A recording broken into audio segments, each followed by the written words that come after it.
Welcome back. If you're new to sewing or quilting, buying your first rotary cutter can feel a little overwhelming. There are so many options out there. Today, I'm sharing the top 3 things every new sewer should look for when buying a rotary cutter to help you cut with confidence. In our last lesson, we covered basic sewing kits.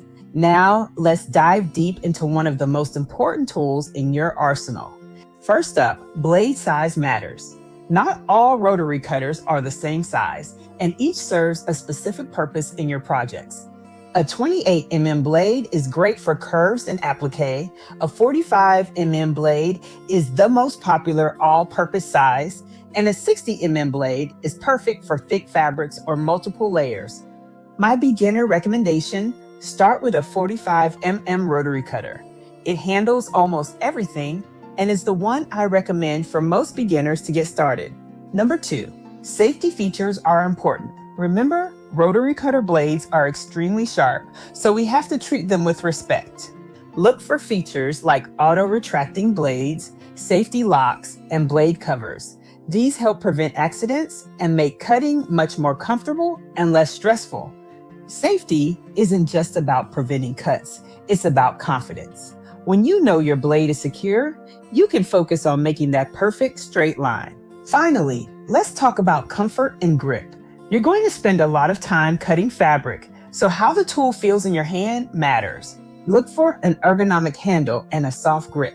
Some cutters are even designed specifically for left-handed or right-handed users to reduce strain. Pro tip: if your hand gets tired quickly while cutting, your cutter may not be the right fit for your grip style.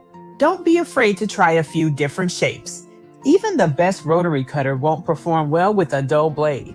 Replace your blades regularly to avoid jagged cuts and fabric damage.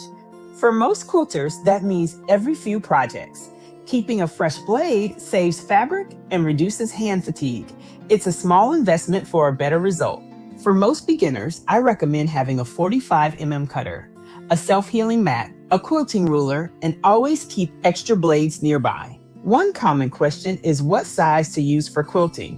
While 45 mm is king, 60 mm is great for large cuts, and 28 mm is ideal for tight corners. Also, remember that blades are generally not universal. Always match your replacement blade to your cutter's brand and size for safe, accurate cutting. To wrap up, start with a 45 mm, look for safety locks and trigger handles, pick a grip that fits you, and never settle for a dull blade. In our next lesson, we'll talk about how to choose the right fabric for your very first quilt. You won't want to miss it. Thanks for joining me today. I can't wait to see what you create with your new tools. Happy sewing!